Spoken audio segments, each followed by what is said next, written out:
ಚಿತ್ರಾನ್ನ ಗೊಜ್ಜು, tomato ಗೊಜ್ಜನ್ನ common ಆಗಿ ಕೇಳಿರ್ತೀರಾ, taste ಮಾಡಿರ್ತೀರಾ. ಇವತ್ತು ನಾವು ಪಾಲಕ್ ಸೊಪ್ಪಿಂದ ಒಂದು ಟೇಸ್ಟಿ ಆಗಿರೋ ಗೊಜ್ಜನ್ನ ಹೇಗೆ ಮಾಡೋದು ಅಂತ ನೋಡೋಣ ಬನ್ನಿ. ಈ ರೆಸಿಪಿ ಮಾಡೋದಕ್ಕೆ ಬೇಕಾಗಿರೋ ಇಂಗ್ರೀಡಿಯೆಂಟ್ಸ್: 1 ಕಪ್ ಪಾಲಕ್ ಸೊಪ್ಪು, 1 ಕಪ್ ಈರುಳ್ಳಿ, 5 ರಿಂದ 8 ಬೆಳ್ಳುಳ್ಳಿ ಹೆಸರುಗಳು, 3 ರಿಂದ 4 ಕೆಂಪು ಮೆಣಸಿನಕಾಯಿ, 1 ಸ್ಪೂನ್ ಧನಿಯಾ ಪುಡಿ, ಅರ್ಧ ಸ್ಪೂನ್ ಜೀರಿಗೆ ಪುಡಿ, 1 ಸ್ಪೂನ್ ಖಾರದ ಪುಡಿ, 1/4 ಸ್ಪೂನ್ ಅಷ್ಟು ಅರಿಶಿನ ಪುಡಿ, 1 ಸ್ಪೂನ್ ಸಾಸಿವೆ, 1 ಸ್ಪೂನ್ ಜೀರಿಗೆ, ರುಚಿಗೆ ತಕ್ಕಷ್ಟು ಉಪ್ಪು. ಪಾಲಕ್ ಸೊಪ್ಪಿನ ಗೊಜ್ಜು ಮಾಡೋ ವಿಧಾನ ನೋಡೋಣ. ಮೊದಲು ಒಂದು ಮಿಕ್ಸಿ ಜಾರ್ಗೆ ಹೆಚ್ಚಿಟ್ಕೊಂಡಿರೋಂಥ ಈರುಳ್ಳಿ, ಬೆಳ್ಳುಳ್ಳಿ, ಧನಿಯಾ ಪುಡಿ, ಜೀರಿಗೆ ಪುಡಿ, ಖಾರದ ಪುಡಿ ಎಲ್ಲ ಹಾಕೊಂಡು ಚೆನ್ನಾಗಿ ನುಣ್ಣಗೆ ಪೇಸ್ಟ್ ಮಾಡ್ಕೊಳ್ಳಿ.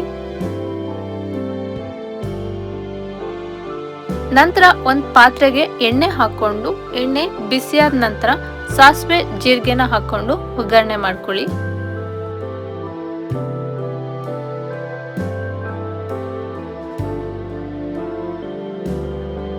ಸಾಸಿವೆ ಜೀರಿಗೆ ಎಲ್ಲ ಚೆನ್ನಾಗಿ ಚಿಟಪಟ ಅಂದ ನಂತರ ನಾವು ತಗೊಂಡಿದ್ದಂತ ಬೆಳ್ಳುಳ್ಳಿ ಮತ್ತೆ ಒಣಮೆಣಸಿನಕಾಯಿನ ಹಾಕಿ ಚೆನ್ನಾಗಿ ಫ್ರೈ ಮಾಡಿ.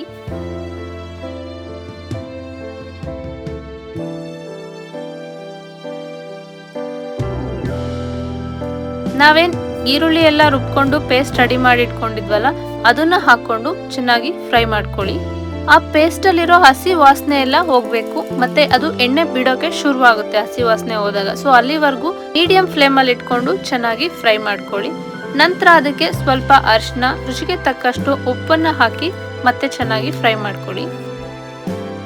ಇನ್ನೇನು ಆ ಈರುಳ್ಳಿ ಹಸಿ ವಾಸನೆ ಎಲ್ಲ ಹೋಗಿ ಅದು ಎಣ್ಣೆ ಬಿಡಕ್ ಸ್ಟಾರ್ಟ್ ಆದಾಗ ನಾವೇನ್ ತೊಳೆದು ಹೆಚ್ಚಿಟ್ಕೊಂಡಿದ್ವಲ್ಲ ಪಾಲಕ್ ಸೊಪ್ಪು, ಅದನ್ನ ಹಾಕೊಂಡು ಚೆನ್ನಾಗಿ ಫ್ರೈ ಮಾಡ್ಕೊಳ್ಳಿ. ಆ ಪಾಲಕ್ ಸೊಪ್ಪೆಲ್ಲ ಚೆನ್ನಾಗಿ ಬೆಂದು ಸಾಫ್ಟ್ ಆಗೋವರೆಗೂ ಚೆನ್ನಾಗಿ ಫ್ರೈ ಮಾಡ್ಕೊಳ್ಳಿ.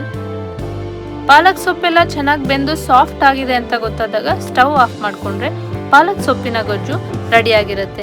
ಇದನ್ನ ಬಿಸಿ ಬಿಸಿ ಅನ್ನದ ಜೊತೆ ಹಾಕೊಂಡು ಸ್ವಲ್ಪ ತುಪ್ಪ ಹಾಕೊಂಡು ತಿಂದ್ರೆ ಟೇಸ್ಟ್ ಸೂಪರ್ ಆಗಿರುತ್ತೆ.